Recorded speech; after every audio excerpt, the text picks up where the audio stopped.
the context really is that every day we have another e-com brand upon us, and every day we have one more e-com brand taking to television or other forms of mass media and trying to make their presence felt.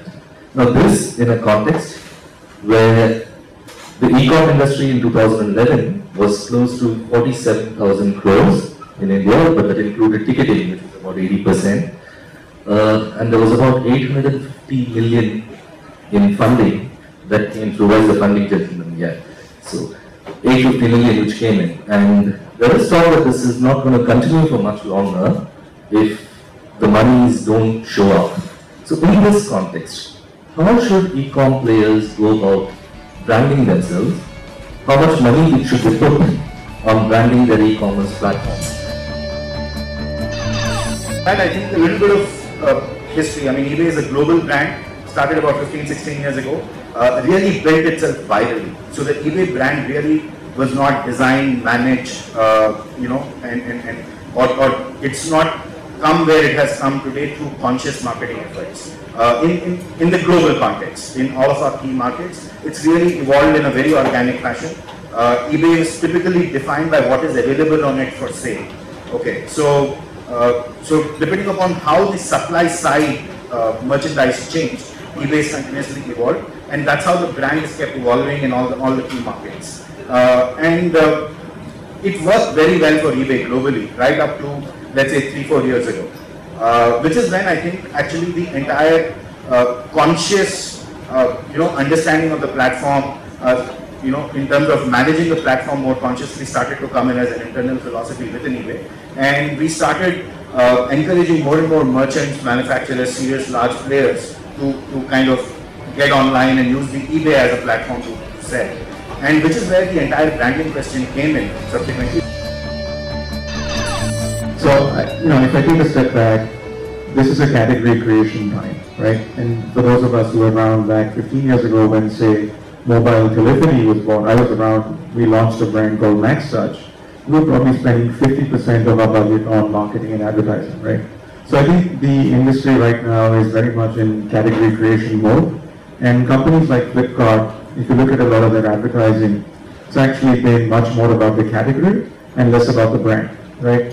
So I think it was important that somebody took that position and said, look, there's a safe place to buy online, there's a lot of stuff that you can get, it's easily accessible, and by the way, you'll get it tomorrow morning and you can pay by cash, right? So I think that a lot of the value proposition of e-commerce, of range, access, convenience, payment options, somebody needed to talk about, right?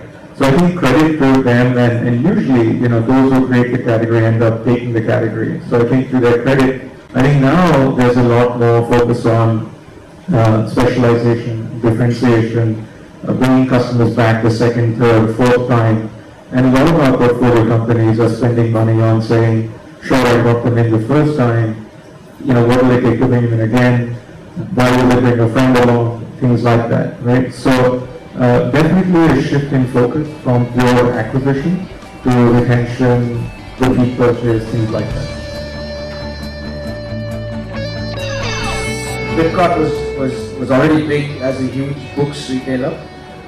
They were increasing their operations. They were going to introduce a lot of new categories. And the one thing that the company asked me to discuss, and they said that, look, we're like first movers. One of the things that we need to do is to grow the category. We need to educate people that they need not worry. I mean, as Indians, we had some inherent worries about transacting online.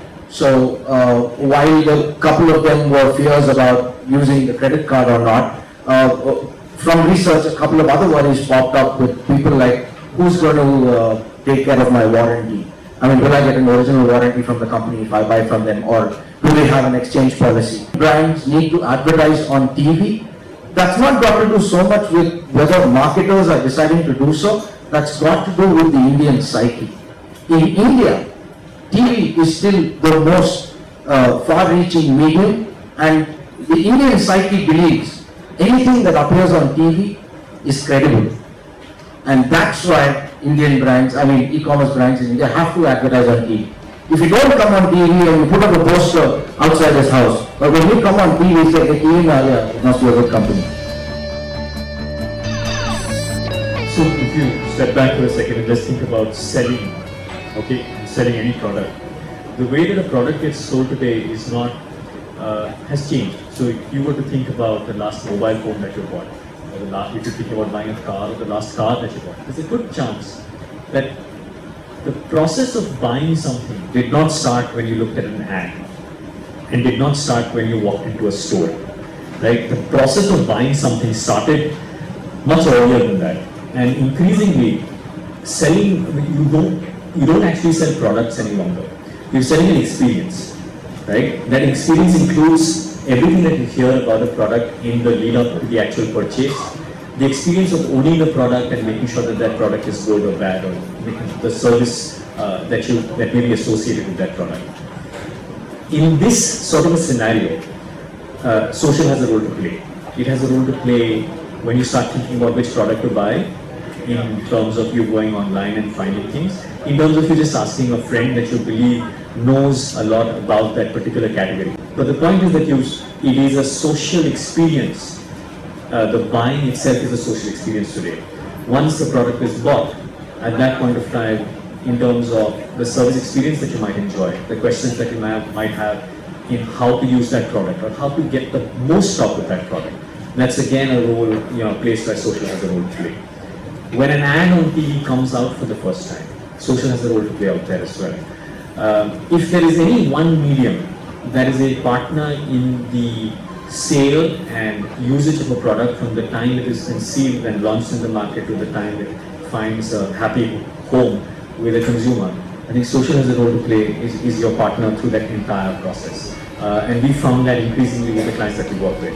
So that's my take on it. What was the impact to a brand and how it changes the ad? This is the most important piece. A 4-week TV campaign and what it can do to a .com. Well, traffic went up by 6 times. Sales went up also by 6 times. From a transaction of, let's say, 1,000 transactions a month, you went to 10,000 transactions a month. Suddenly you became larger than large brands like Aviva, MetLife, Egon, DLF, IDBI. They're all insurance companies. They're fairly large. They have more than 2,000 crores of capital. And if you look, suddenly you become larger than them. You're able to sell aggressively, right? And your cost of TV advertising is actually almost cheaper than advertising on internet. So that's a very important step. When do brands go online? It's actually about when they want the changeover to happen. When you have a back-end system which needs more traffic, right, and that results in more conversion, it's the right time to go on TV.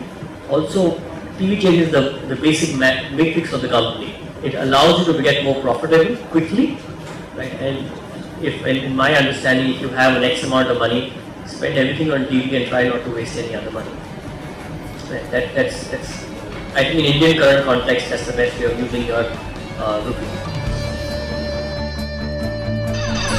So imagine if you're a apparel brand, so from a clothing point of view, and Navratri is coming up, and so how do you deck up? So can you put up an app through which you have lookbooks? I figure out, okay, what's happening. Can I use YouTube and actually show a video of someone walking, dancing, and you say, okay, I like this from here and I like that from there. And can you take that back into the transaction maybe? Can you do things which are a lot more around rewarding someone for, let's say, loyalty that he's shown you? Can you allow a person when he comes to your e-commerce site to express what he feels about your product? And not just express it to, it's not an expression to you, but it's expression to his social group. So I may say, I'd really like to have this or own this, or how do you think I look wearing this? And you can now bring that experience, integrate that back into Facebook and other social networks, and involve your friends. You can do things which we commonly did as students when we were in college, that, hey, let's pool money together and buy some cool thing for a friend.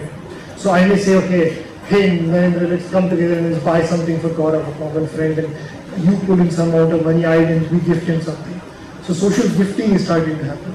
So you have mediums which are allowing interaction, you have mediums which are allowing virality and location. How do you leverage that with really fun apps that make it participatory, make it personal, and actually make it portable. That is the space that we are quite excited about, and hence build a brand experience that will get talked about.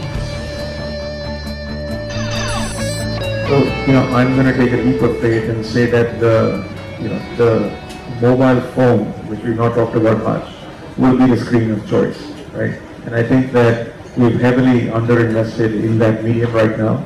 It's a 100 crore market in terms of spend at best.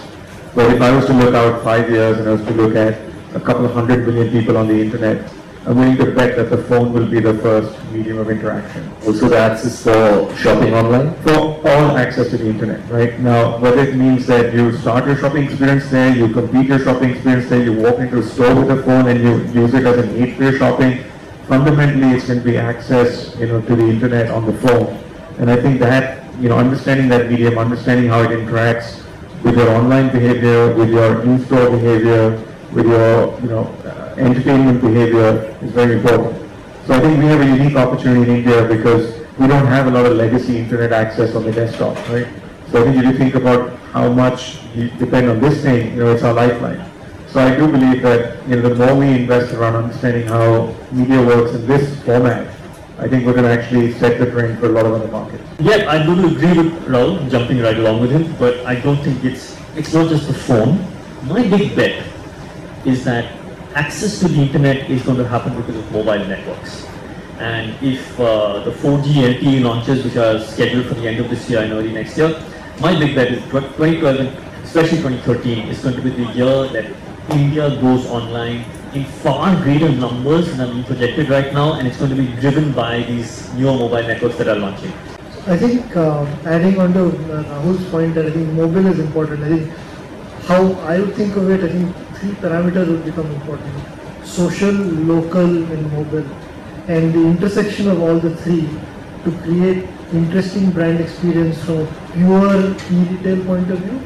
And also interestingly, where I'm quite excited is where you take the web to the store, and even in physical retail, can the journey of this every stage of commerce, from consideration, awareness, consideration, buying to post-purchase support, can that whole experience just become seamless, enjoyable, and social through devices or through mediums which use social, local, and mobile? And I think those are the kind of apps and things that we are really bullish on. So, I think the 2 things that will drive e-commerce and what we are seeing early signs of is that we have apps across the iOS, Symbian, Android, etc., etc. We're not expecting transactions from them right now, but the number of people using it as a price check, it's amazing. Okay, we get so many availability checks and price checks that at some point in time, if there is very seamless checkout integrated, I think that's going to happen. People are walking into stores and people are checking prices.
First, just want to thank everyone, the panelists. This was really, really good, the discussion.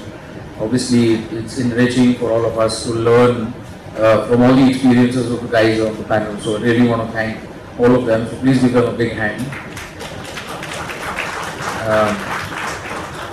Thanks again, guys. And to campaign. Campaign India was like the Bible for all of us in the marketing communication space. So thanks to everyone at Campaign for making this happen. So, and of course, MSL Group, my team, everyone working for us, the guys who put this report together. So just on this report, I mean, you know, I am a big fan of e-commerce. I wasn't till a couple of years ago till I discovered something called Amazon. And since that day, my bank account's been shrinking dramatically because I've been going crazy ordering everything that I can find. And many other portals like Amazon, of course. But clearly, I think the endeavor for us to put this report together was the business that we're in.